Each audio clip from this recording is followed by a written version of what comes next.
Hello and welcome. You're listening to another new episode of NMPC Plus. For those that are uninitiated or just dumb, my name is Josh. I'm one of the pastors here at New Mercy Palisades Church. We're starting off pretty strong here. Got a lot of Diet Coke in me right now. And I am joined by Pastor Bobe. Hello, Pastor Bobe. Hi. She wants to distance herself from the opening. And I'm joined by Pastor Key. Hello, Pastor Key. We're not re-recording. No, that. we're not gonna. We're absolutely not. We're not gonna do. We're not gonna do it again. No, Nice. absolutely Hello, not. hello. How are you guys doing today? Aside from my terrible intro just then, how are you guys doing today? Feeling very smart. What about you, Pastor Key? How I'm you doing? feeling over there? good. Just the weather has been so nice. Yeah. It's been putting me in a good mood every day. Really beautiful, really great weather today. Yeah. I mean, you know, I basically live at the driving range right now if I'm not playing golf. So, you know, Pastor Bobby, you just remarked that I'm dark, and I'm gonna get much darker by the time the end of the season comes around. So, you know, watch. You know, if you're watching online, just wait till like September, Nice. and I might be a completely different person. And then like I might have that hat tan no. line, and I already I have the farmer's tan. So yeah, I don't know. This is the golf life. Yeah. Yeah. Speaking of, this past weekend, I went out with just a few buddies. The JV golf team got together this past weekend, and we went and played like an entire weekend of golf. And can I just say, we're the JV golf team for a reason. Oh boy. We love golf, but we're the JV golf team for a very good reason. That's hilarious. In any case. Oh, I should have joined. Yeah, I mean, hopefully next time. Next Yeah. time we can get you out there. We went out to Crystal Springs, which is really just terrible golf course. Yeah. So punishing. It's beautiful, Yeah. but it's punishing. I mean, not that I was inviting myself, but just the whole being No, with, no. No, being with JV people. No. That Invite makes- yourself. that makes It's sense okay. for You're me. coming. You're coming next time. What's new? Anything new since the last time we got together? I can't remember. It's been a week. I moved out of my apartment. Oh. Yeah, I did that. So you went from your apartment to where again? Back to my parents' house, which is, Wow. I don't hate it. Mm-hmm. Not gonna lie. Are you in the same room that you were living in before you left? Yeah. But then actually, I'm gonna be in the other room because my sister, like right now, my uncle's visiting from Korea. Yeah. So he's using the other bedroom. I see. So my sister's gonna take my old bedroom because it's a little bit bigger, and then I'm gonna take her old bedroom. So we're just swapping. Okay. Nice. Yeah. So Yeah. I'll get in there next week, sometime next week. Nice. Yeah. And what, the transition back home hasn't been too rocky? I know sometimes with some people that transition can be a little bit. No, because everybody's busy. Mm. Like I'm busy. My parents are busy. My mom was in the Grand Canyon with my uncle for the last like 3-4 days. Yeah, they just flew back this morning. They got in at 6:30 a.m. So I went to go pick them up. Nice. Yeah. So I mean, you know, this week, the rest of this week will be the real test. But Yeah. so far, it's okay. Yeah. Yeah. Okay. All right. I remembered something I did. What'd you do? So one of our congregants is part of a neighborhood band, Oh, yeah. and yeah. he plays bass for That's that right. band. And on Saturday, they put on a small concert on their lawn and invited their neighbors. It was potluck, and it was fun. Yeah. And I asked them, did they get permits? And they're like, no. And they're like, what do you think your neighbors are going to think? They're like, we'll find out. Yeah. I love that wait and see approach. And it was good because it was all songs from my high school days and stuff. And it was nice. It was a good Okay. time. Like what songs? There was one, The Cure. I forgot the name of it. Creep? No, that's not The Cure. Yeah, and then there was Runaway Train by, I forgot what that band. There's a know whole bunch those? of them. I know Runaway Train, and I know The Cure. Yeah. I don't know anything.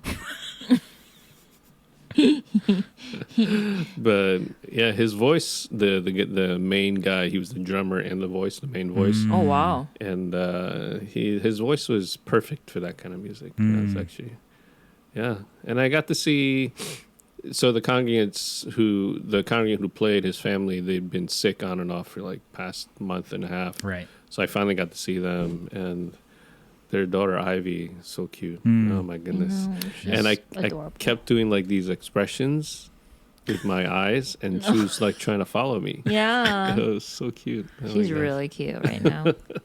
Yeah, I'm sorry I couldn't go to that. The invitation sort of went out to everyone, and I just kind of had prior plans. But Yeah. from the video that I saw on your Instagram thereafter, I was like, man, that sounds like it would have been a blast to go to. Yeah, it was fun. Yeah. Except when they tried to get everybody to dance. Did you dance? No, of course not. I stood up because I was trying to be respectful. Right. And So what then- did you do? And then I just started videotaping. Oh my gosh, PK. That's your excuse not to dance. That's right. Record You could video. at least clap. Yeah, no. Yeah.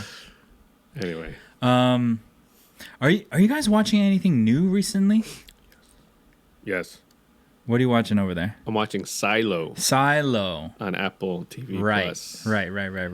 It's with that girl from the Mission Impossible movies and the Dune movie. Yes. And man, it's good. What's it about? It's sci-fi. The way I'm going to describe it, it's going to make it sound terrible. But they're stuck in a silo-looking building, and they don't know how they got there. And they're told they can't leave. And it's a mystery. That's basically it. Okay. It's weird. Riveting. It just makes me want to watch it. Riveting stuff. That, and I'm still working my way through Castle, which is The Nathan Fillion show? yeah. From like years ago? Yeah. Whoa. Because I love Nathan Fillion. Yeah. And yeah, he's just so much fun to watch. And he has a great co-star, and she's fabulous. And so I'm just having a good time. Okay. Yeah. So Wow. those are two shows. Castle and Silo. Yeah, very different. Yeah. What about you, Pastor Bobe? Any matchmaking shows? No. Did they do the Syrian matchmaking? or- Well, because I was watching Indian matchmaking, Yeah. my Netflix algorithm, it brought up like a Indian version of like Real Housewives, Okay. but they're all like Bollywood star wives. I watched like like half of an episode, and I was like, sorry, I can't. I can watch Indian matchmaking, but I can't watch this. Yeah. So, but I'm watching Dr. Cha, which is like a Korean drama. I'm watching that one too. Dude, What's it's it so about? good. It's about a lady, like she's a mom of two like older kids, and she like finds a new life. She like has like a second chapter kind of pursuing her doctor career, because that's what she was doing, and then she got knocked up. So, and then like all the drama that happens in her life as she's pursuing this. Becoming doctor. Yeah, but not so specifically to the process of becoming a doctor, but just her family. Yeah. Yeah, Is it good?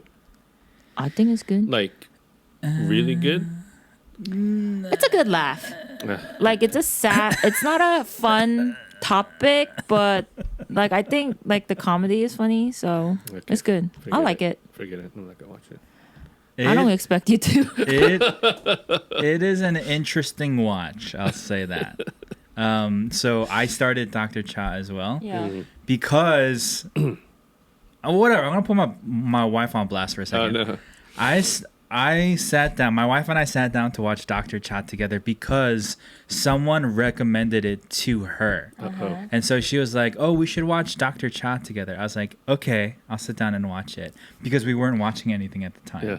We had just finished all of our dramas and all of our different TV shows, and we have like Modern Family that will default back to things like that. But we didn't have anything new, so I was like, "Okay, well, let's give it a try." And so we watched it, or we started watching it, and then My wife was like on her phone. She fell asleep, going to the bathroom, making dinner, like doing all this stuff. And I'm just like sitting there watching. And so eventually, like, she got disengaged from the show, but I just kept watching it. Oh my god. You're in it. I'm in it. And so every weekend that Yes. passes, 2 new episodes come out. And so, Monday, Tuesday comes around, I'm like, Dawn, we should watch the show. And she's like, oh, your favorite show? I was like, listen, lady, we watched it because you told us to watch it. And she's like, yeah, whatever. It's your favorite show. I was like, all right, fine. There's no winning right now. But yeah, Dr. Cha is one of them. And then another show. These are Korean dramas, by the way, on Netflix. There is The Good Bad Mother. Yeah. That one's pretty good. That one's actually pretty Yeah, good. actually, Dawn started watching that like a separate from me, Okay. and then I like started watching episode 3 and 4, and then I got hooked. I was like, oh shoot, I like this show. But did Is you it watch like- The Glory?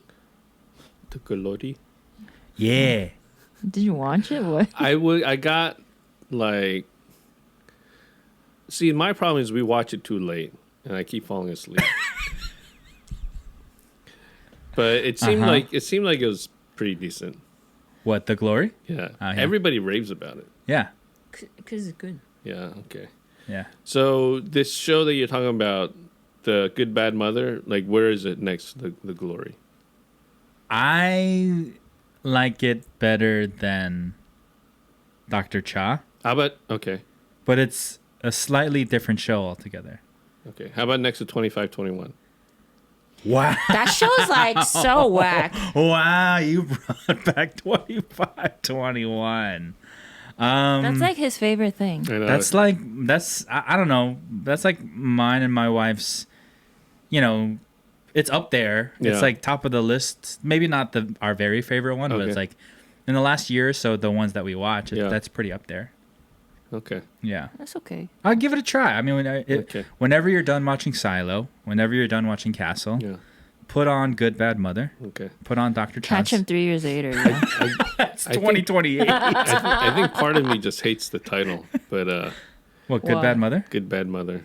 I don't know. Yeah. Also, It doesn't even. It's not even a translation. it's not. It's not. It's What is just the actual Korean title? Oh, it's Technically- not just Bad Mother. Oh yeah, so in Korean it's 나쁜 엄마. Oh, Which see, in- I would watch that. In English it's just bad mother or bad mom. Yeah.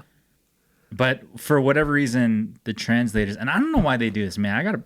I might have to write a letter to Netflix or something, because their translators add all these interpretations to either the titles or the subtitles all together, and I'm just like, this isn't it. Yes, This is not it. I preached on that.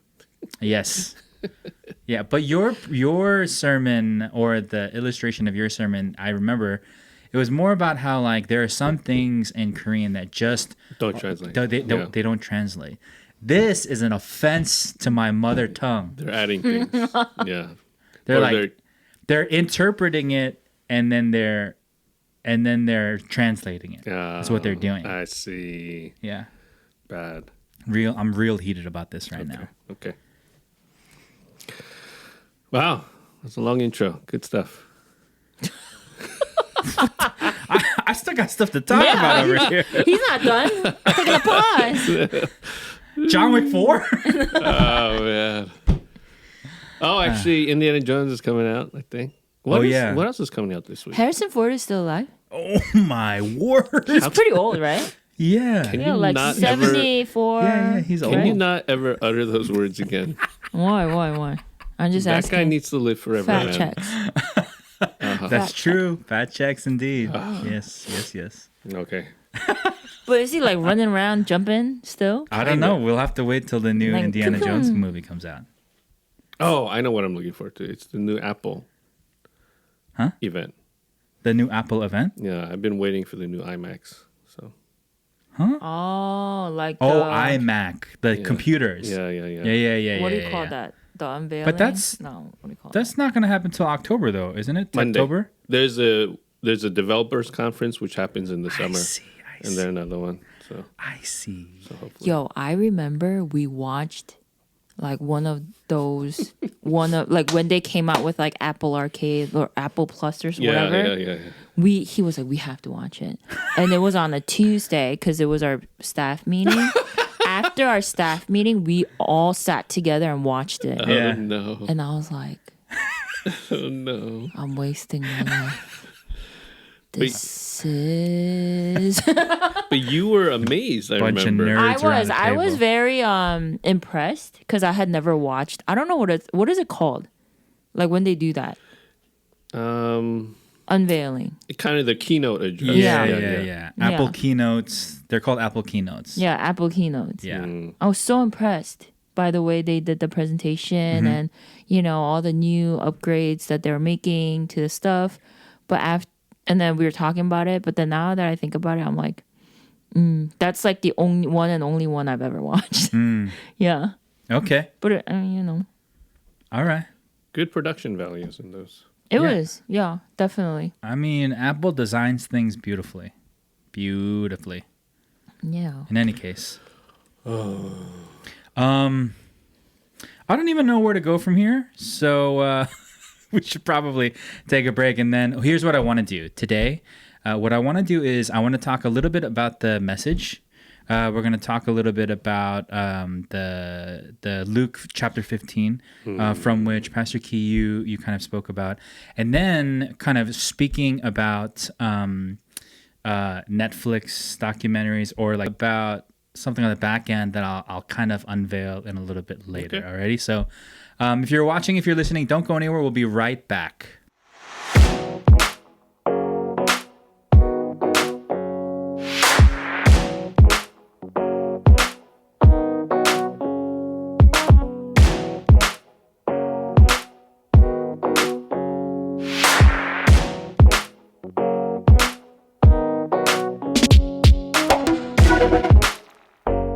And we're back. We are back. We are we're in the middle of our "What Do You Mean, Jesus" series. Pastor Key, you gave the message last time on Luke chapter 15. I was interested in like the kind of like, because I had just preached about Luke chapter 16. Oh yeah, that's right. And then you gave the message on Luke chapter 15. I did think that it was like, for lack of a better word, like it warranted discussion because there was so much like good stuff that was in the message, but there was a lot of it, and sometimes for want of like one tree, you lose sight of the forest, right? And so what I want to do is I kind of want to go over it one more time, and for our listeners, for the audience, I want to be able to unpack Luke chapter 15 and all the different things that we were talking about, and then like I said before the break, there's something toward the end of the podcast that I want to do. So yeah, Pastor Key, if you could maybe just give us a reminder of the past Sunday sermon, kind of where you wanted to go, and I'll just sort of release it back to you for that. Yeah, so it was on Luke chapter 15, which contains what is known as those three parables of grace, right? The parable of the lost sheep, the lost coin, and the lost sons, which is sometimes called the parable of the prodigal son, which is not really completely accurate. And, right before he gives these three parables, he says, or it says, and he told them this parable. And so these three parables are supposed to actually be taken as one. And each of them gives a different nuance to the overarching message of the three parables, right? Or the three mini parables. And, I was basically riffing off of Core Insight by Tim Keller that I was exposed to, but then also I learned subsequently that a lot of authors have been saying this, and that is, these three parables taken as one, you see different dimensions to different aspects like lostness and foundness. And I focused on this whole idea of being lost and how, the sheep is lost because it's dumb. It's dumb. Coin is lost not because of anything besides the negligence of somebody else. And then the son is lost, or the two sons are lost out of willfulness and then pride. And it's not that those function independently, but they're all intertwined, which makes being lost such a difficult, complex place to be in. You know, you can't extricate yourself out of it, and this is why you need a savior. That was basically the core of my message. But then I talked about some elements that really stuck out to me about just how much grace that Jesus is saying the Father has for us. You know, just even this idea of just showing up, the Son, the Father's like, takes him back without, it was just crazy how open and gracious he was. And so that's basically the whole message. Yeah. Pastor Bobby, were you able to give the message a listen at all? Yes, I did. Yeah. What were some of the things that kind of stood out to you as you were listening? I like that you talked about all the parables. I think, last podcast we kind of talked about how sometimes those breakdowns or like the titles that break down the parable, like the chapters, kind of mess with you a little bit. And I think showing people you don't always have to like through your message, it was kind of like, oh, sometimes you got to see like a little bit above, right, to get the full picture of what Jesus is saying. So I really like that aspect. And I think like what stuck out to me the most is probably the part like towards the end. You said something about when you were mentioning the two sons. Like, even though physically the second son was lost, like, clearly he's not around. But the heart of the first son was also lost, even though he was physically present. I think that kind of stuck with me. Yeah, and that's something I've been actually thinking about since I finished listening to the sermon. So, yeah, I thought it was good. Okay. Yeah. You flipped the two sons, by the way. But I think it was just a verbal. I'm sorry. It's a verbal thing. So I think people understood. Yeah, I was thinking the same thing when I was listening to the message. You know, these parables, first of all, it was the parable of the lost sheep. Then it's the parable of the lost coin. Then it's the parable of the lost, or other translations, different books of the Bible. They'll say like the parable of the prodigal son, right? Yeah. And it's kind of like these are three different parables. And I loved your point because it's so true. It's not so much that they're three different parables, but that it's one large parable with almost three sub parables, right? Like Jesus is conveying in so many ways. Like Jesus is conveying a big thing, but it's such a big thing that he needs like three sub parables in order to be able to get us to see it more clearly. And I wondered if we could kind of talk a little bit about. She was looking at me. What I can't look at you.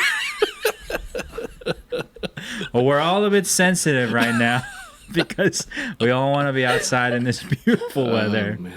In any case, I wondered if we can kind of go around and talk about like, for me, I've spent years and years just trying to unpack the parable of the prodigal son.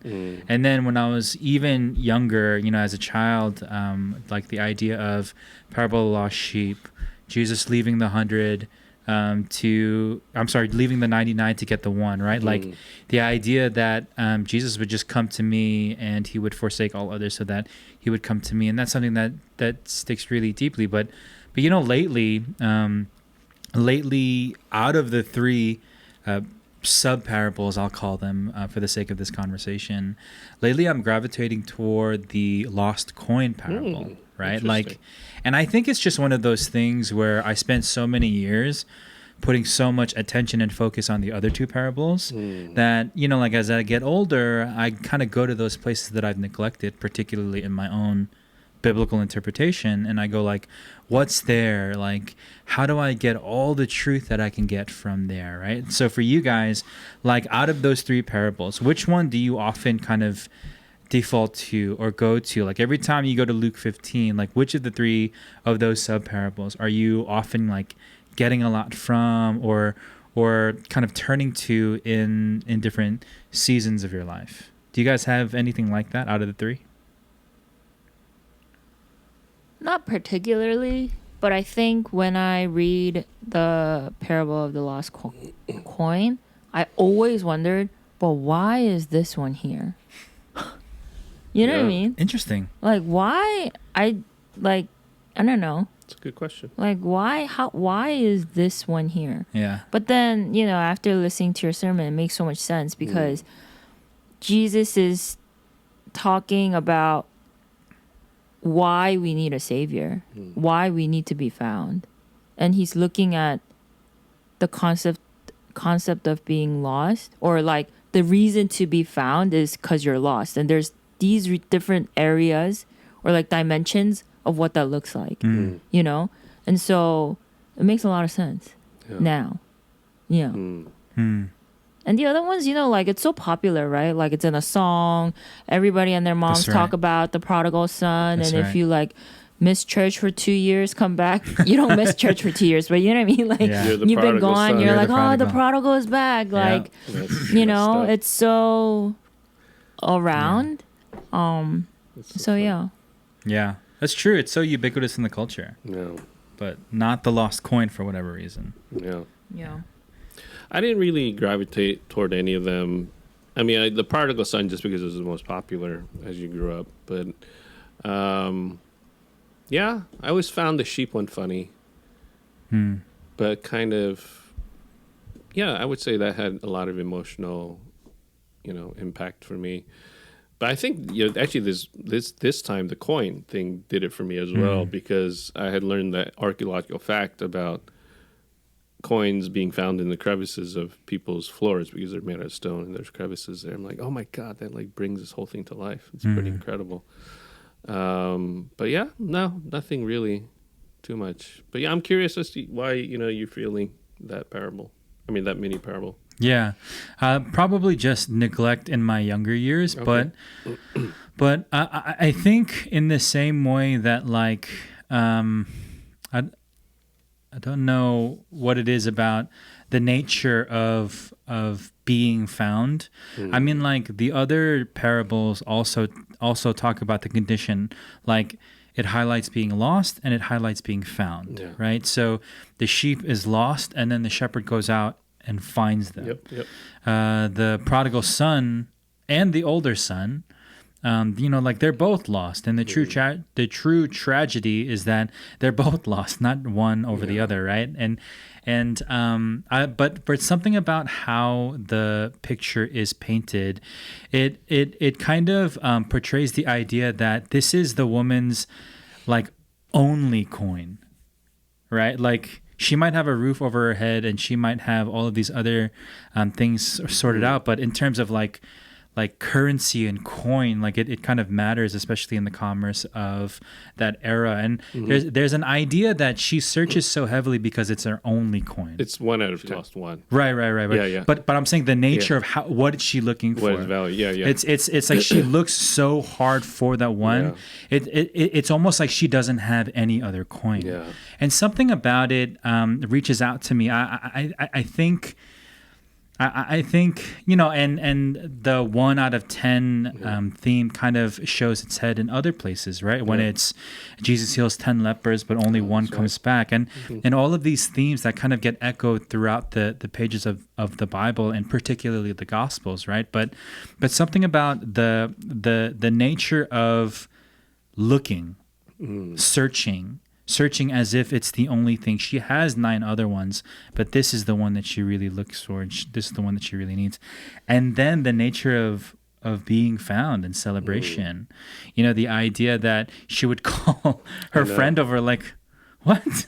Like, what does that do? But on the most basic level, it tells us that when we are found, or when something is found, it is a cause for celebration. And so imagine all of heaven that rejoices over the few lost ones that are found. The great celebration, the great banquet that the older son doesn't go to initially. Like that's for everyone. And some of us, we're kind of in different places, but yeah, just the nature of like lost and found. Yeah. Nice. Yeah, I don't know. You plumb these things and they just get more and more powerful. Yeah. It's awesome. Yeah. Did you feel like you sort of did everything that you wanted to do when you gave the message? No.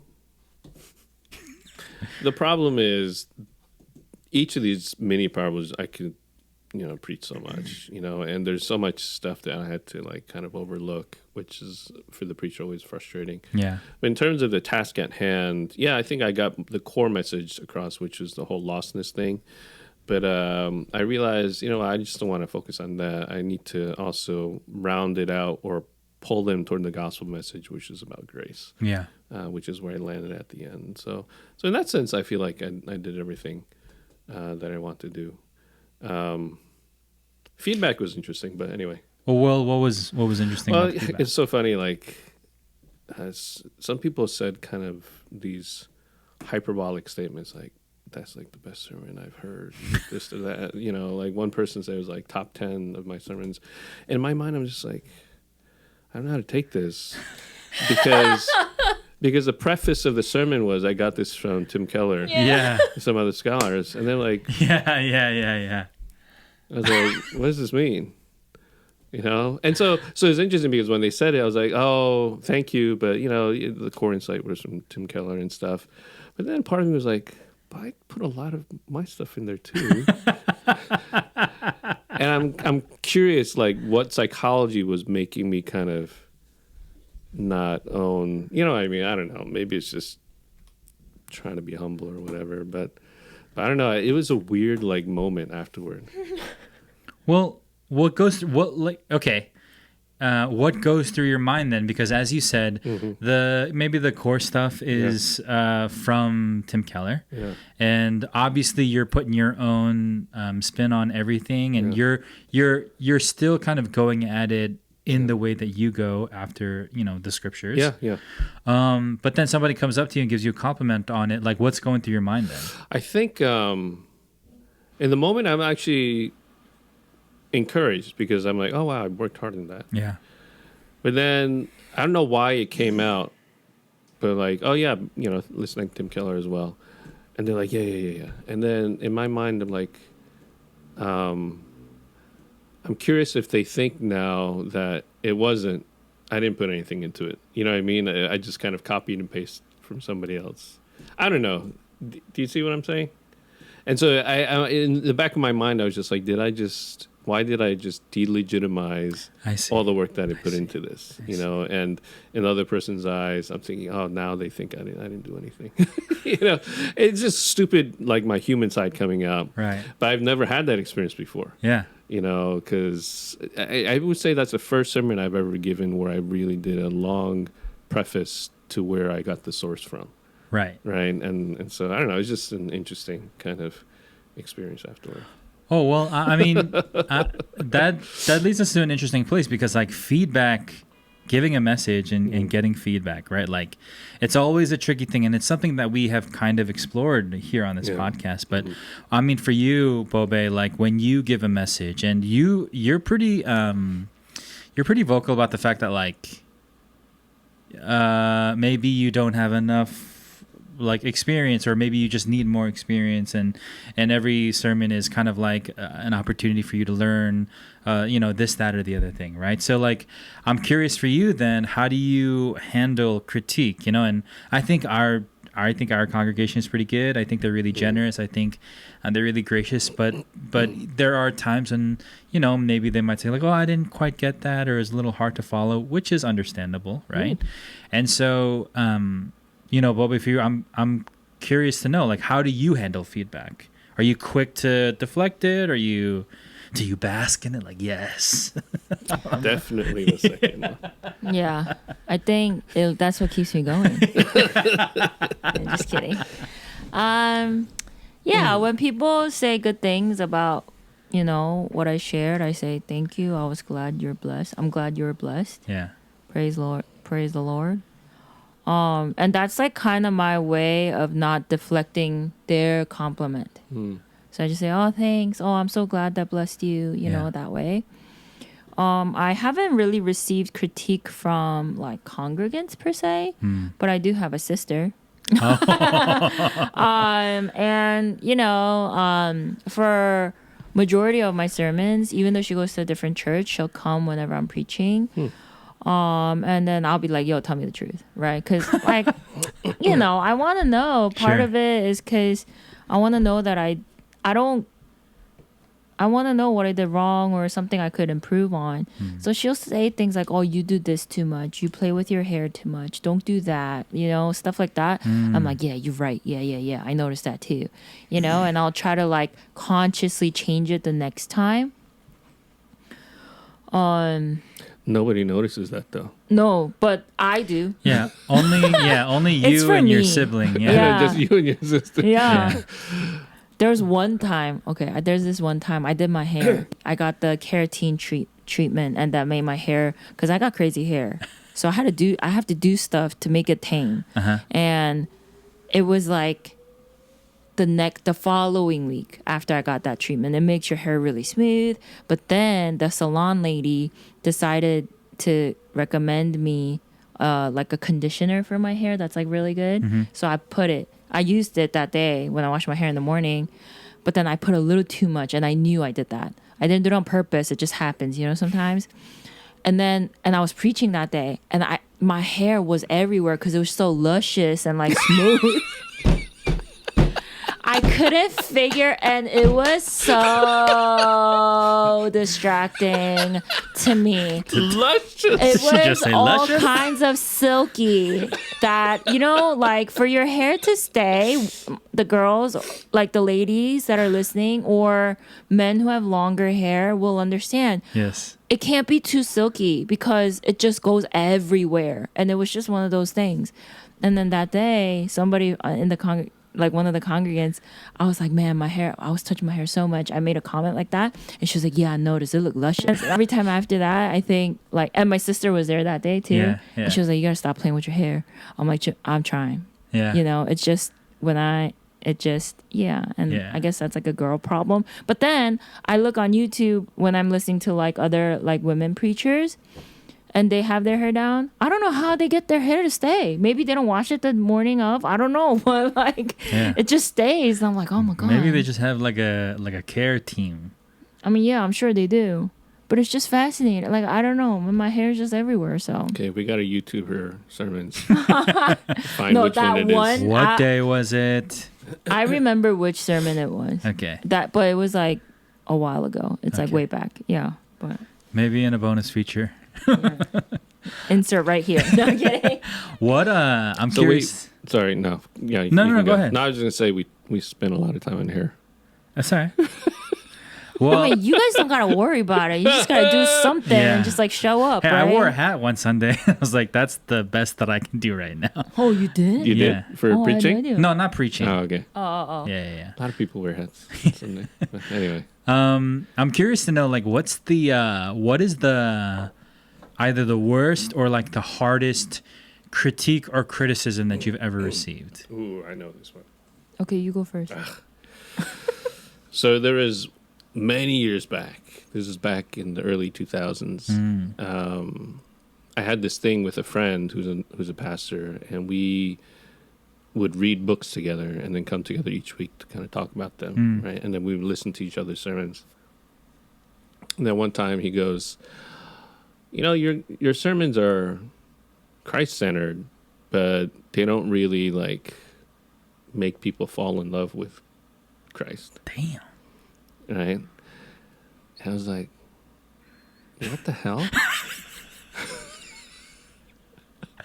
Wow. I was so angry. Because in my mind, I'm like, I put so much work into making it Christ-centered, this and that. Yeah. But that was also the best feedback I've ever received. Yeah. Because for me, Jesus is the most beautiful thing in the Bible, right? And if somehow I'm not able to tap into that, I feel like I'm doing a disservice to the message. Like, people should be able to feel that. And so ever since then, I've been working really hard to try to bring out the beauty of Christ in what I preach. So it was the hardest, and then it became the best.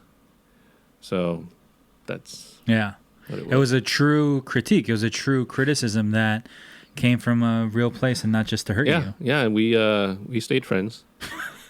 I don't know how after that. But I remember being really upset because Yeah. I was really offended. Yeah. But then, because I like put a lot of work into it, but then, one of the things I've always learned over the years is if they're 99% wrong, but there's 1% truth, look for that 1%. Sure. This time I feel like he was 100% right, but it was very painful though hearing it. Yeah. Pobe, what about for you? What's the harshest or worst critique you've ever received? On my preaching? It could be preaching. It could be like teaching. It could be leadership style. Like. I remember in college, we were planning a retreat, and I was partnered with one of my friends, and we were in charge of doing games. So we're coming up with games, and he had these ideas, and I was like, okay, we can do that, but let's tweak it like this, just kind of making suggestions because it's a larger crowd, whatever. And then we get to like our large team meeting, and I forgot what the question was. I think the leader asked, "Oh, how are you guys? Like, how's your team going?" or something. And it's not really a critique directly to me, but it was his response. He said something like, "Oh, horrible," and I was like, "What?" I was like, "What?" I was like, he was like, "Yeah," and pretty much he was saying I was too like domineering, and I was like, Wow. we're literally doing all your games, but we just made these changes. And I remember thinking like, what? And then so I have two younger sisters. The one right below me, Serbi, she like pulled him aside that night and talked to him and was like, "You don't get to talk like that to my sister. You don't get to talk like that about my sister." That's what's up. She's Yeah. like, my like sister. that. I mean, I'm still friends with him. I mean, not so much now, but we talked it out, whatever. But I was like so shocked. And then my sister was like, "That's not okay." And she like went and talked to him, and I was like, "Thank you," because like back then I didn't know how to handle situations like that. So I was glad to have my sister there, but at the same time I was like, "Oh, okay." And that like did something to me. It really did something to me for a while, for a long time, and then now it doesn't do anything to me. So yeah, that's why I could talk about it. But Yeah. I want your sister to fight for me. dude, she'll like take the other person down. Like Yeah, she's what's crazy. up. She can be crazy sometimes, That's but like in the awesome. best way. Yeah. Yeah. That's what's up. Yeah, man. This is something I still kind of like not wrestle with. I'm pretty like at peace about it, but for a while I used to wrestle with this idea. This is about my worship leading. I was at a church for a few months, like 9-10 months or something like that, and I was like in charge of the worship there. And I still don't know what people wanted. I still don't know like kind of what the style of thing was there, but one of the comments that eventually got back to me was that my worship style was too long and emotional. And that one really like rubbed me the wrong way when I heard it. And like I've been called a bad preacher. I have been called uneducated. I have been loosely associated with like heresy. I don't think I'm a heretic, but like I've been loosely associated with like people that maybe like are too outlandish for more conservative minds. Like for whatever reason, that's the one that gets me sometimes. Really? Yeah, the idea that when I lead worship, it's too long and it's too emotional. And there's a component of it for me that's like I worship as authentically as I know how because of how God has moved in my life. Yeah. And so the idea that I don't get to be emotional about it is like it's such like a weird like I don't know, it's like what are you talking about? Like how small is your God that you can be short and controlled about how much you love him? Do you know what I mean? It's like what are you talking about? So Yeah. That makes me upset. No, it does, because I've often heard about people like, oh, it's too emotional, too emotional. Yeah. I'm like, wait, it should be emotional. Yeah. We're all emotional beings. Yeah. And people say it's emotionally manipulative, and I don't think so. I think telling a story is emotionally manipulative if you look at it a certain right. way. You know what I mean? That's the whole point. You want to tap into people's emotions. Yeah. Now, obviously, if you're using it toward, bad ends, that's one thing, but you're just trying to get them more in touch with God. Yeah. I should have come fought for you. You should have my sister on your team. She'd be like, let me give you a piece of my mind. Give him the business. Yeah.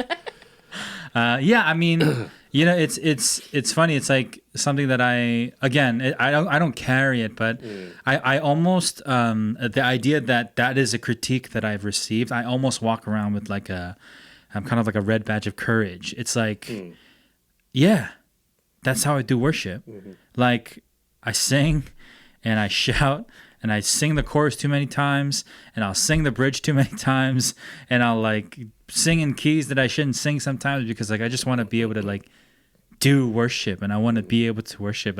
I just said a long time ago that if I'm the only one in the room that's worshiping, then that's enough.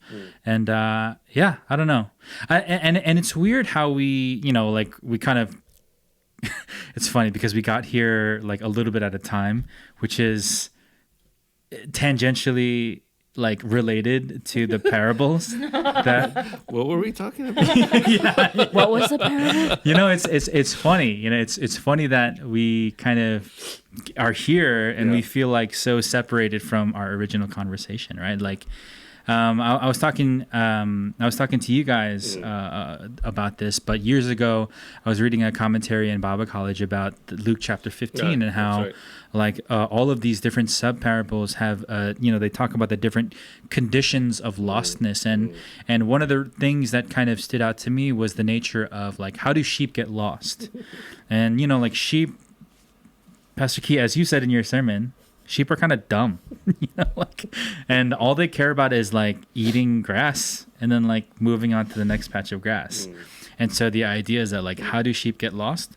One patch of grass at a time. Yeah. You know what I mean? It's all of a sudden they're lost. Sheep never run away. They're just nibbling and nibbling and nibbling and kind of going far away from the idea, right?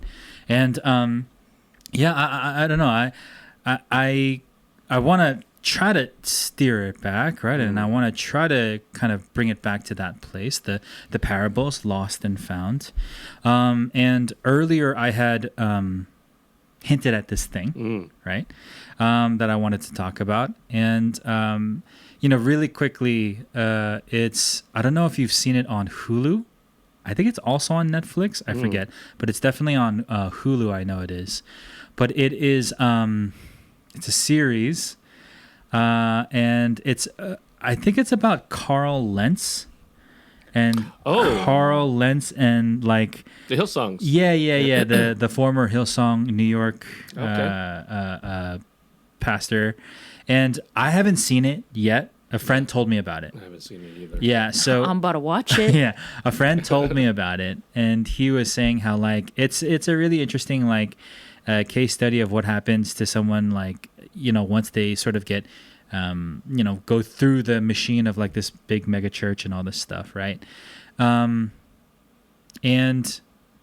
we were just kind of going back and forth on it, and it just kind of sparked this thing in my brain and something that I wanted to kind of bring up in this conversation. The idea of megachurch, and I swear I'm gonna eventually swing it back to our original sermon conversation, but the idea of megachurches, right?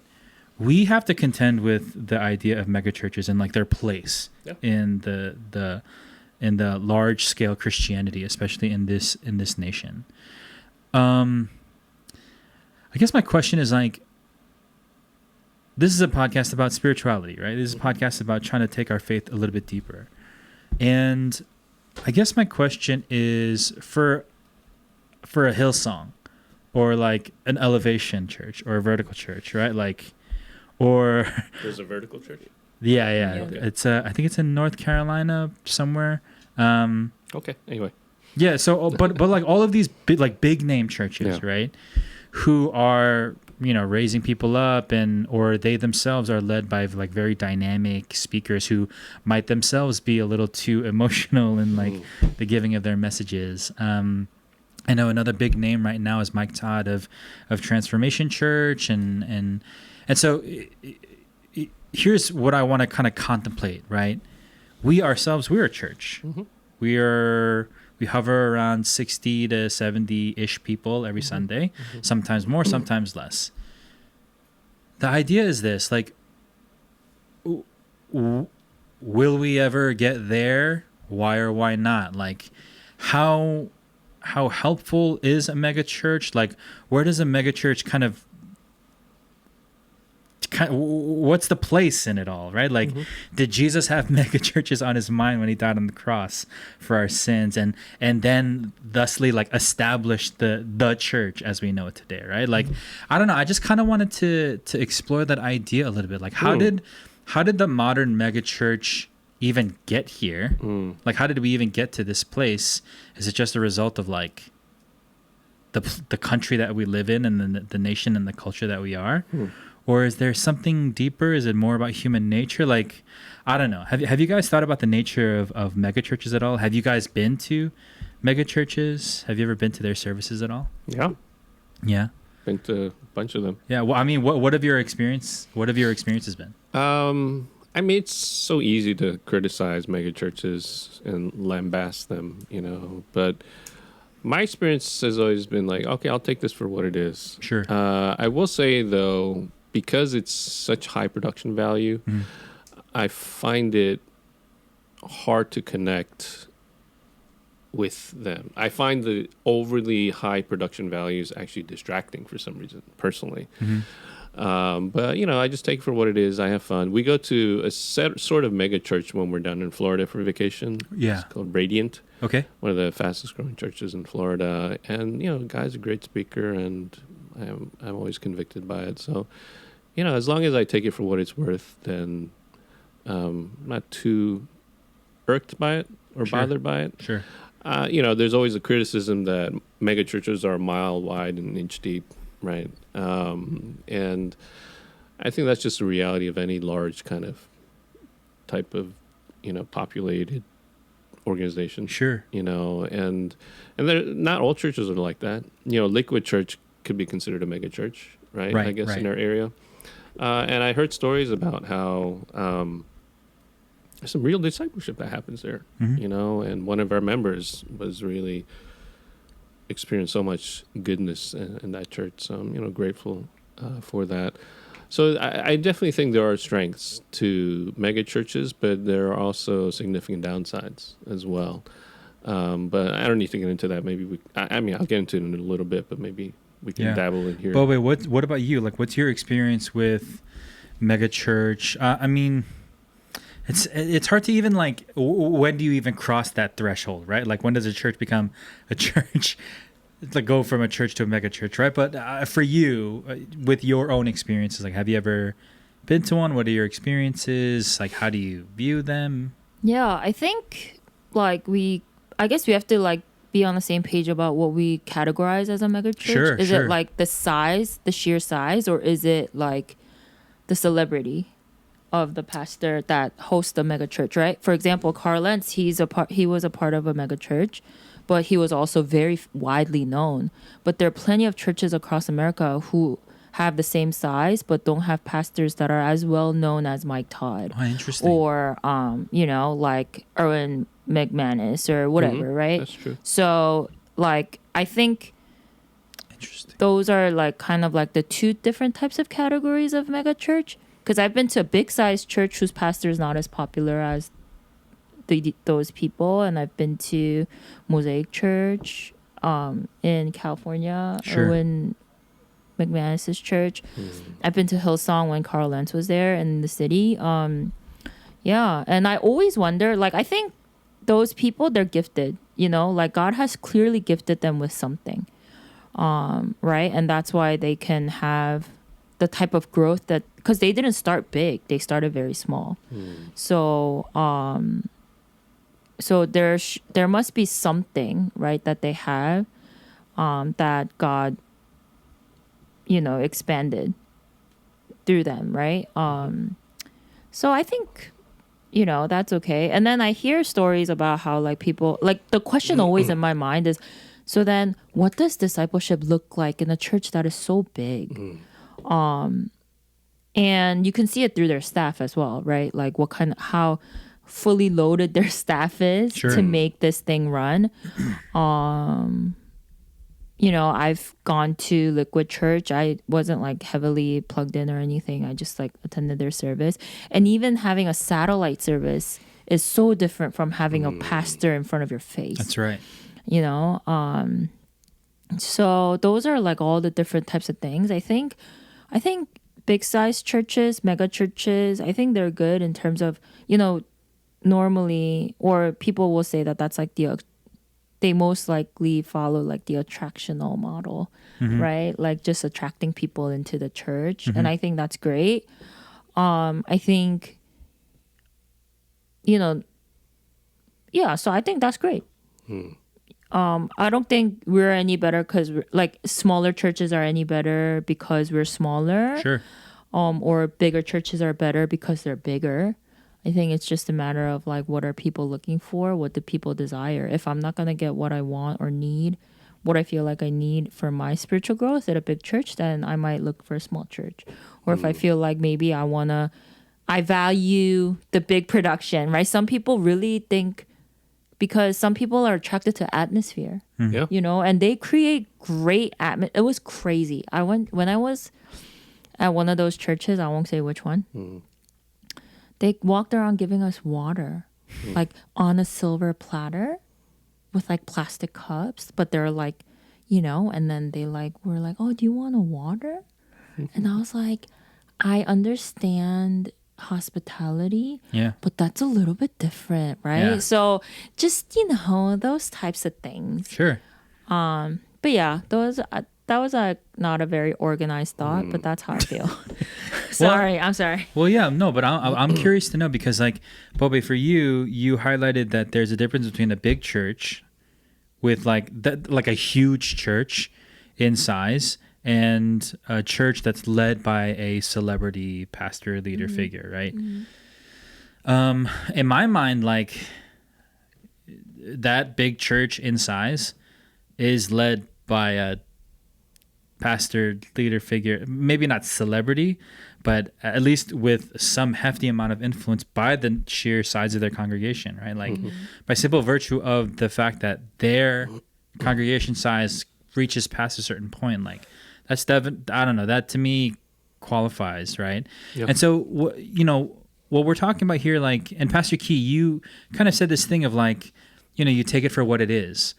And my question is like, well, what is that exactly? Like, what is it that, how do we evaluate these things? And keep in mind, I'm asking these things in light of this Carl Lentz documentary, which probably itself lambasts Hillsong Church and their global presence and their wide, reach and just their absolute, like, top of the charts, top of the list, New York Times, like every list and chart that there is, like on Good Morning America and world tours. It's like this documentary itself lambasts this kind of a church, right? And so for me, like if we're taking it for the good, what is the good in it, right? And if we're saying avoid it, or like what are we telling people to avoid, right? Like there is a bit of an evaluation that I would like for us to do, right, when we consider these churches, right? So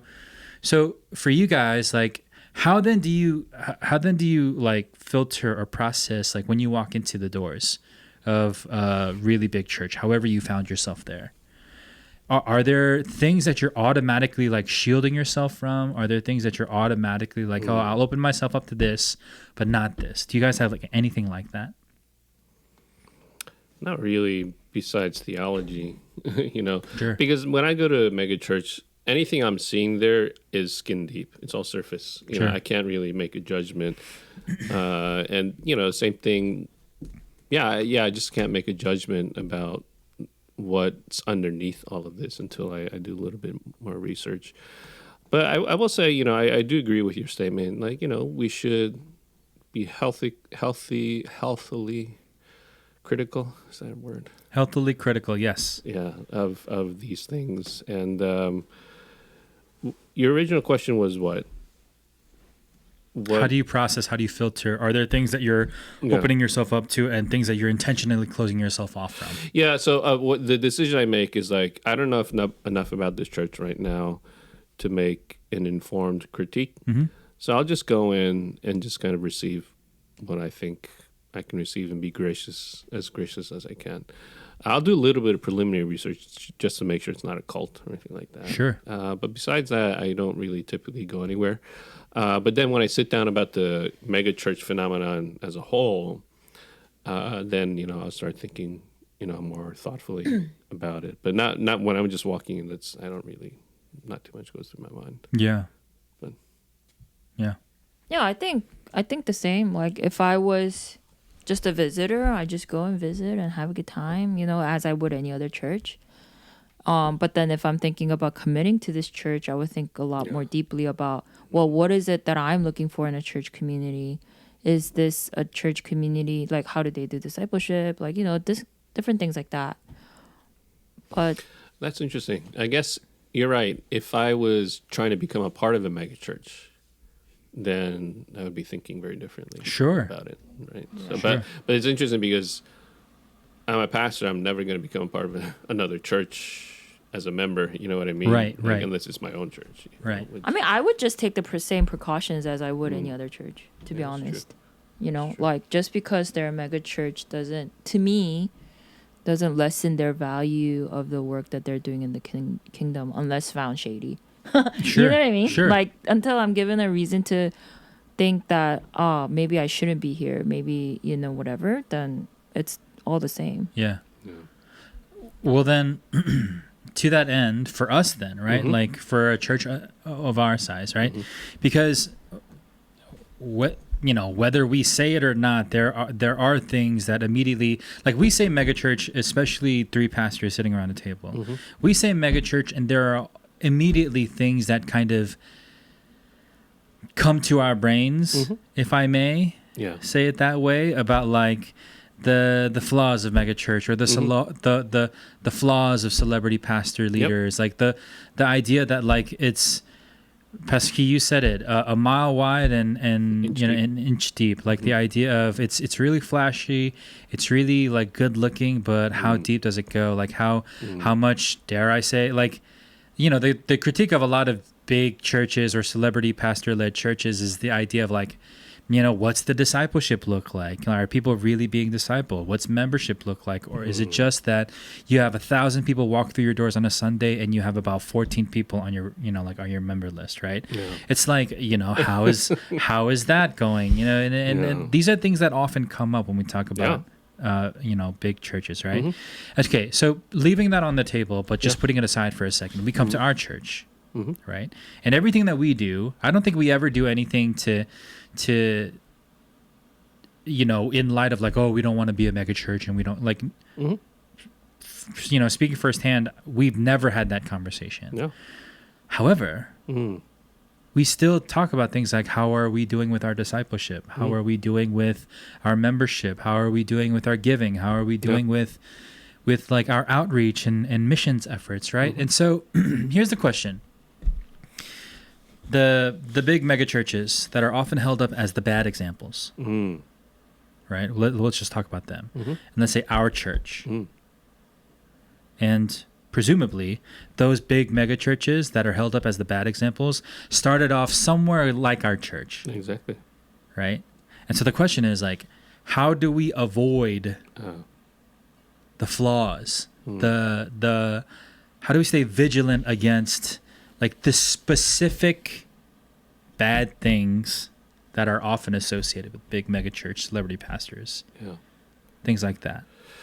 Yeah, I think a place to start is actually building rigorous accountability into the structure of your church. This is why, and this is not always true, but this is why a lot of these, look, any church, regardless of the accountability model in there, there's going to be bad players in all of them, right? The problem is when there's no accountability built into it or not as robust accountability, those bad players can go a long time Sure. really doing severe damage. Sure. You know what I mean? And so that's where I would start, honestly. And, we actually did that a couple of years ago to build real like robust accountability into our church. And, being a part of a Presbyterian denomination also is very helpful with that.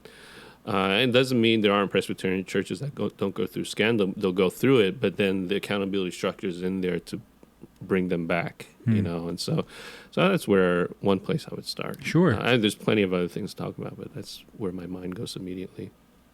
Yeah. Bobby, what about you?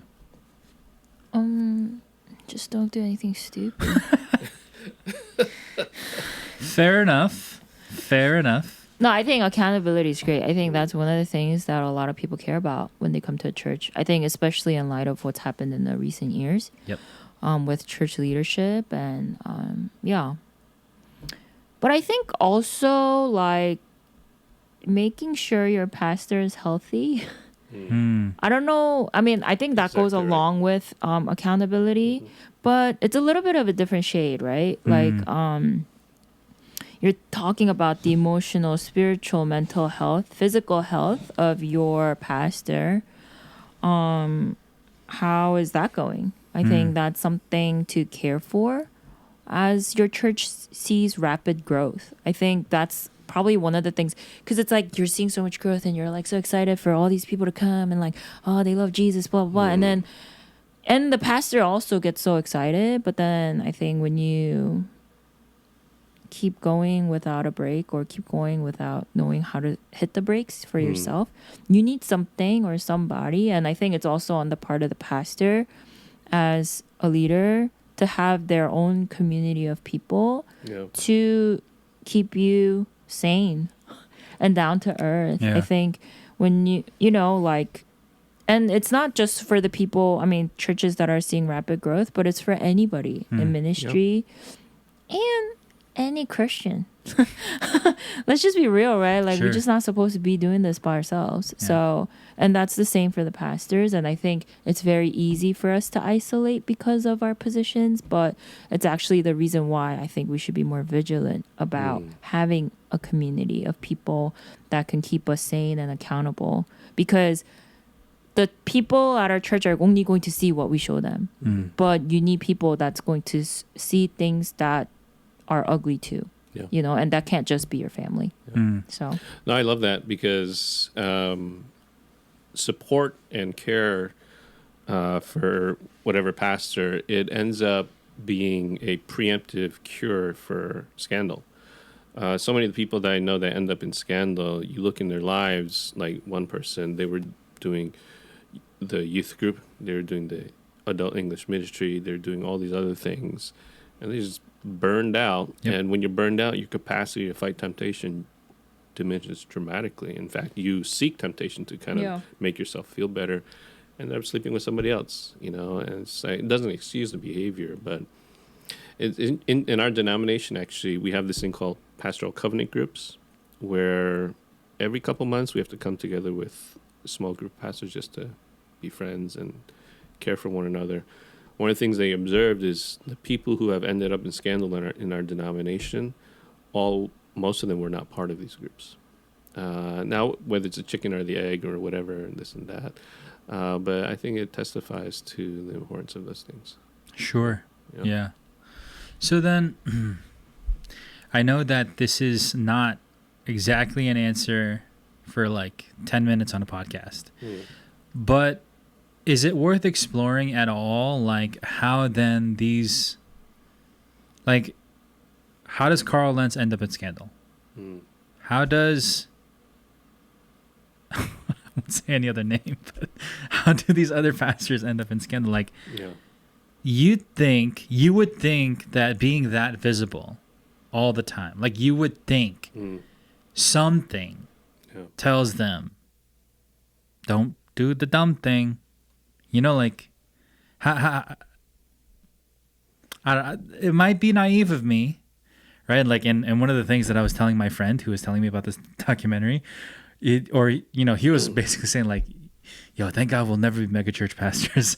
Partly because like we know each other and we know like, yo, don't worry, like I'll keep you, like, don't worry, I'll cut you down. If you ever get too big, like, don't worry, I got you. And so the question is like, how, like, how does he get that lost? Yeah. How do they get that lost? Yeah. How does the person funnel money out of their church's bank account and into their own? How does this person have like a secret family for like decades? How does this person just like cheat on their taxes all the time? Like, and all of these things happen while they're doing the quote unquote good work of the ministry, right? And so the question is like, how does that happen? How do you get there? Any thoughts? Well, I was actually listening to Keller on this a while back. He was just doing an interview, and believe it or not, I mean, no matter how much accountability structure you put in there, you can always hide. You can always not tell people what's really going on, and I think that's a piece of it. I think another piece of it is just some people are there's just sin in there, right? Greed, and then you add power into the mix, and then that kind of becomes a thing. I think a lot of when these guys end up where they are, they didn't start off like that. A lot of them, believe it or not. If you listen to early recordings of Mark Driscoll, he was actually anti-megachurch. Yeah. Right? He still had that brash personality, but slowly but surely, as the years go by, you see the power getting to him. They start changing the documents to build more of that power base and stuff like that. And I can see how that's a temptation. And just like sheep, you eat one patch of grass, eat the next patch of grass, and then they're like at the wrong place. Sure. A mile away from where they were originally. Sure. And, if I'm being completely honest, let me share this. Any pastor who says that when their church gets bigger, it doesn't make them happy is lying. Yeah.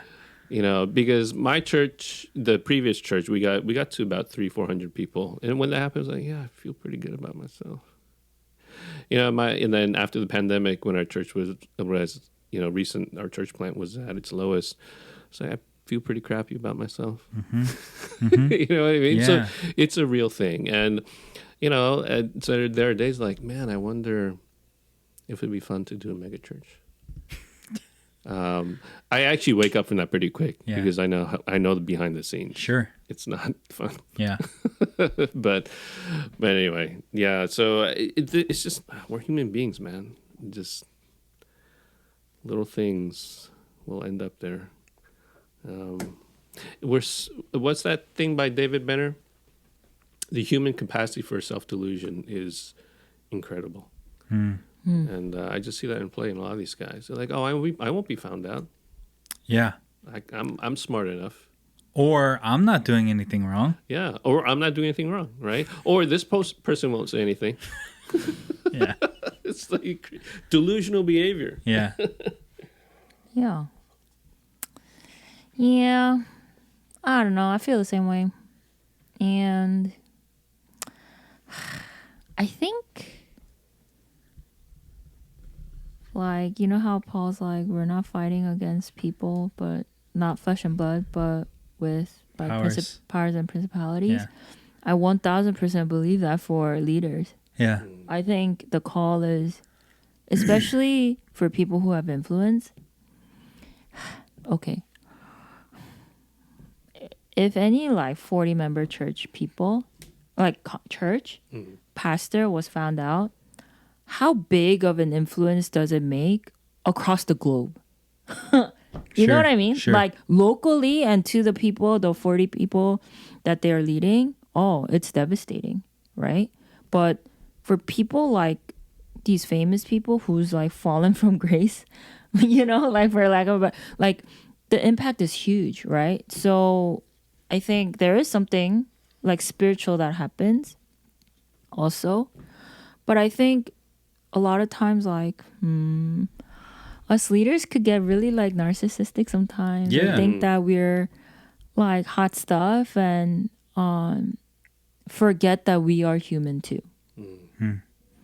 I think once you stop associating when you start placing your identity solely or mostly on your position and not your personhood and identity as a person first, like I think that's when it can get really bad.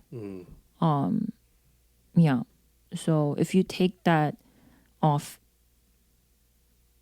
the power that comes with the office too much, then I think you can really lose yourself.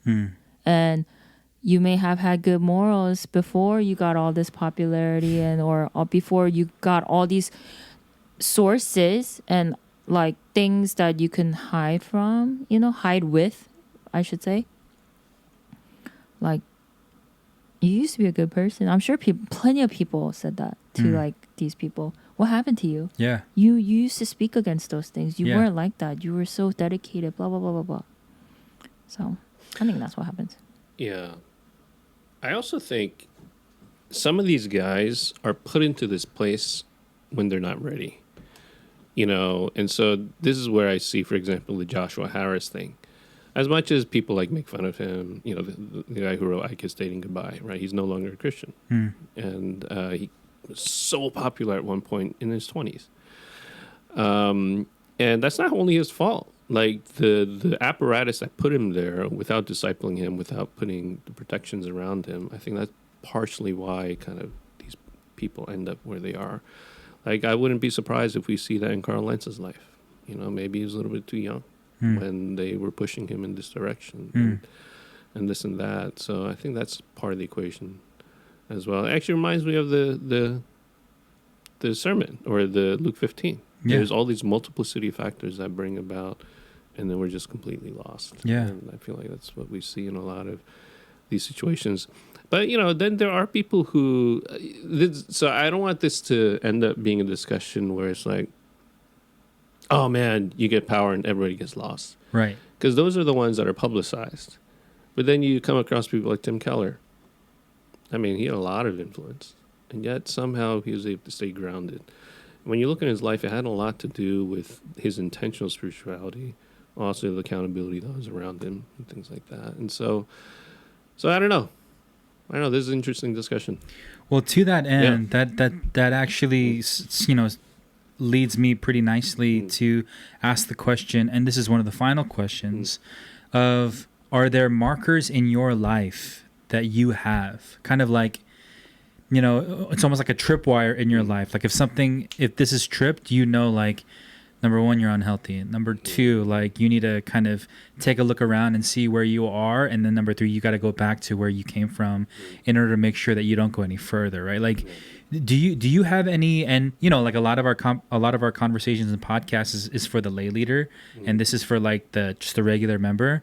This is one of those things. It's for like the young pastor, right? This is for the young leader who's like getting into ministry, or maybe for the older leader who like is starting to get a little bit lost in where they are, right? So do you guys have any of those kinds of markers in your life, tripwires, where you go like, I'm not healthy right now, so I got to run back to my accountability. Yeah. I got to run back to my church. Like what are those things for you?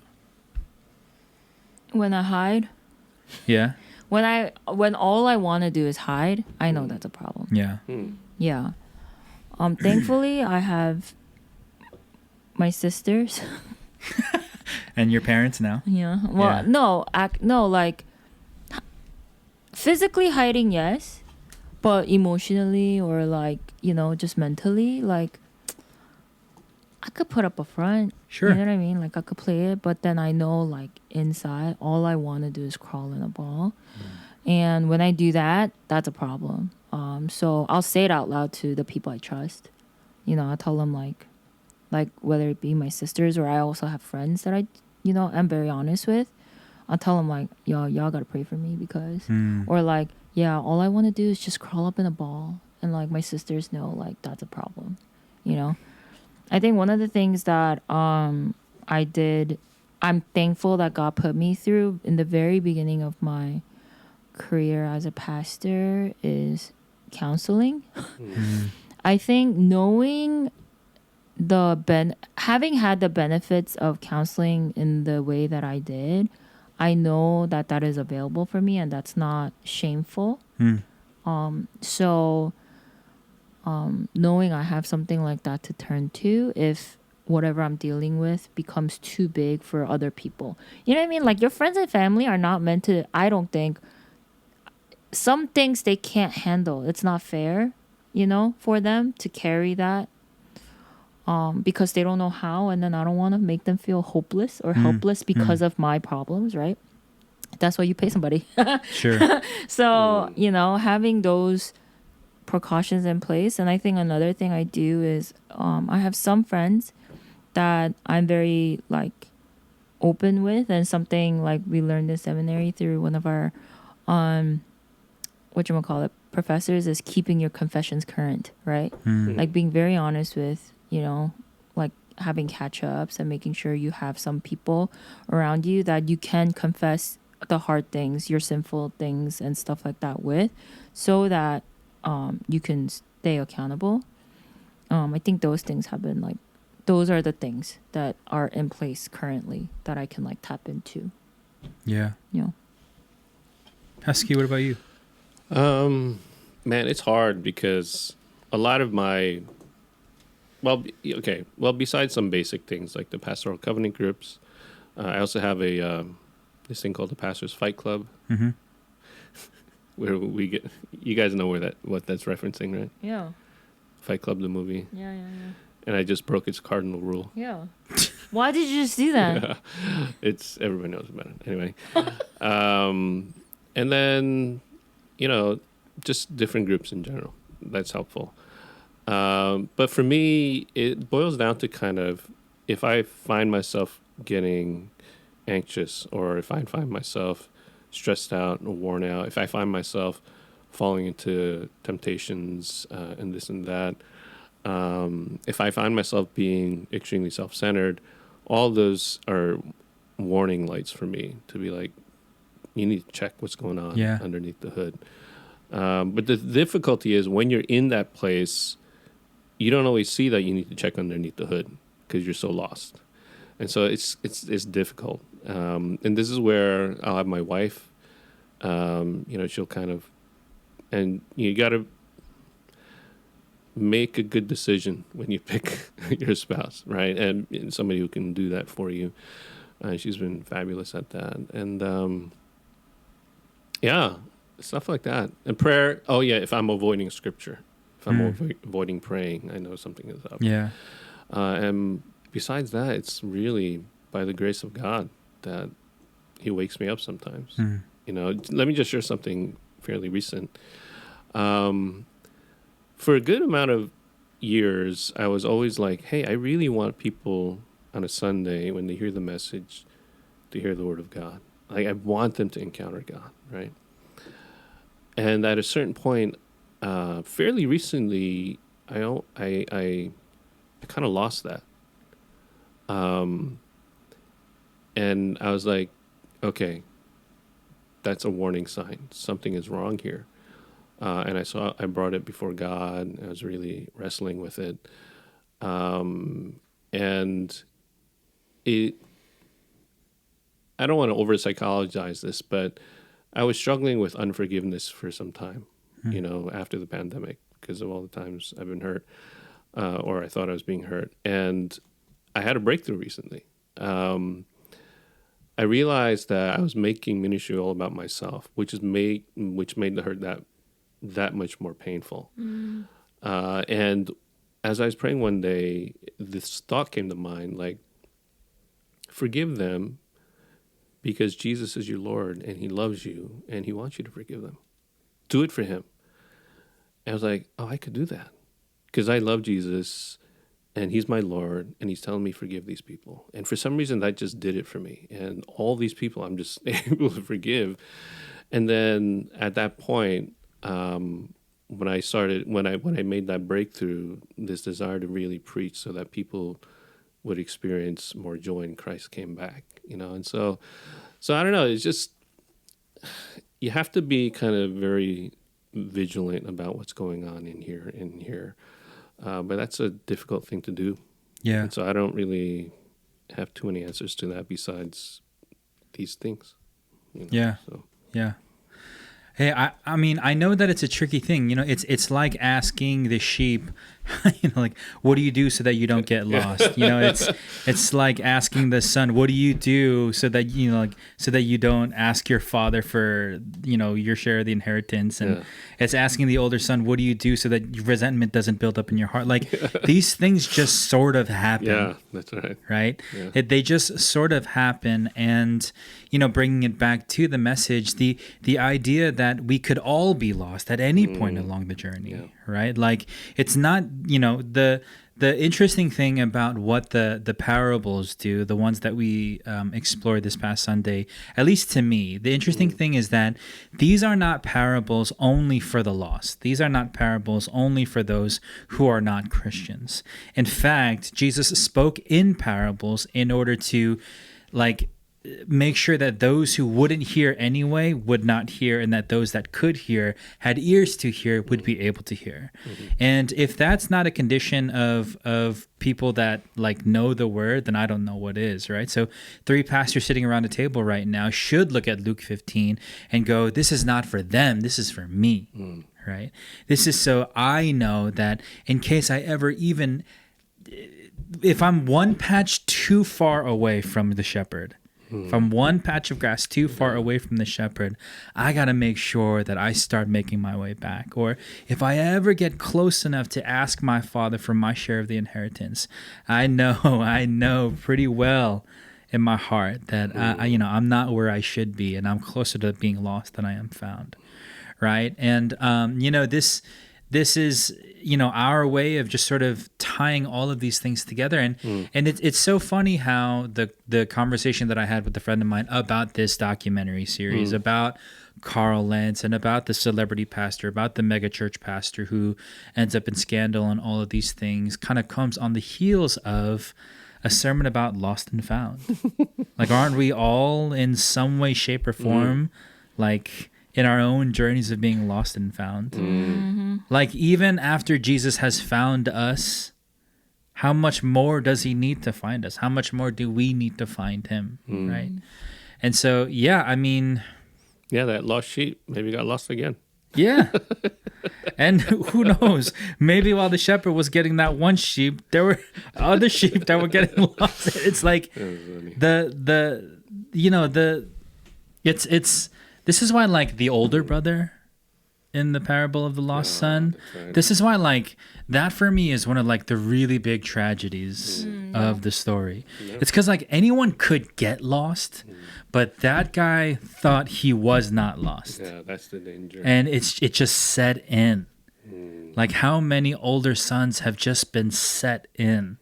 And it's they're not going to know that they're lost, or they're not going to know that they're broken until something just happens that forces them to reckon with it, right? Yeah. We had a conversation a couple of weeks ago about the conceit of something, why do I need to concede that I'm broken? How many of us are actually going to concede that we're lost? I dare say none of us. Yeah. Until we are confronted by our Father, by our accountability or whatever, right? So, I don't know. I just thought it was interesting how it all sort of came together that. Yeah, it's beautiful. I will say, I mentioned this in the sermon. It's pretty cool how Jesus is so nice to the elder son. Yeah. Right?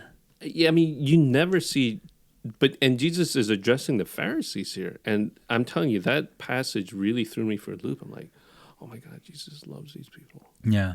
Too. And so even though you can be lost without realizing you're lost, Jesus is still chasing you. And I think that's such a powerful part of that story. Yeah. Yeah. But yeah, good stuff, man, bringing all this together. It's just food for thought. I don't even know that they're that we need to find conclusion. It's just I don't know that I have a ton of love lost for Carl Lentz or these other celebrities. I don't know that I feel too bad for them either. Like, Okay. it's like, I don't know. That didn't happen overnight, and there were plenty of opportunities. Oh yeah, no, definitely. That's Yeah. right. That's true. Yeah. That's true too. Yeah. So, but I don't know. Especially now, I don't know. Maybe it's just Tim Keller's passing, and specifically Tim Keller's passing lately. I don't know why it is, but maybe that's just the thing that kind of like makes me think about these things ever more. Like, I want to finish just as well as he did. You know, I think all of us do. Really, you know. So yeah, I don't know. Any closing thoughts? I wish I could compile a list of all those people who finished well and those who didn't. Sure. And I would say Sure. the ones who finished well, I'm telling you, there are probably more. I think the ones who Yeah. haven't finished well, it's just a lot of publicity. Sure. behind it. So I don't know. Just, Yeah. just a thought. Yeah, we just like a car crash too, right? Yeah. It's like we just Most just people drive safely. we can't peel our eyes away from that wreck, and so probably should try to find some kind of redemptive ending to this. Here's what I'll say. Okay. 3 of us are on this table, and plenty more elders, deacons, and leaders in our church will make sure that we never get there. And no amount of however many listeners of this podcast will ever like speak louder than the voices of our own accountabilities, right? Like all 3 of us, we have it, and we're gonna try to hold ourselves to it. Not to mention our partners, not to mention our families, not to mention all of those other things. And so, to the young pastor out there, to the young leader who's like, trying to make sense of all this, that is particularly like held up or kind of, fraught or distraught by, all these stories and megachurch pastors and celebrity pastors that seemingly falter. Here's what I'll say. Our ultimate hope is Jesus, and he's going to lead us where we need to go. And I think that's just it. You just sort of leave it right there and let that be enough, right? So, with that, we're gonna bring this podcast to a close. It started weird, and it went weird. Not that weird. It's always weird. It's always weird. It's always weird what we're doing, but I do enjoy it, and I do enjoy doing this with my friends. We'll be back next week with another new episode of NMPC Plus. Until then, we hope that you are blessed. And this is NMPC Plus signing off for now.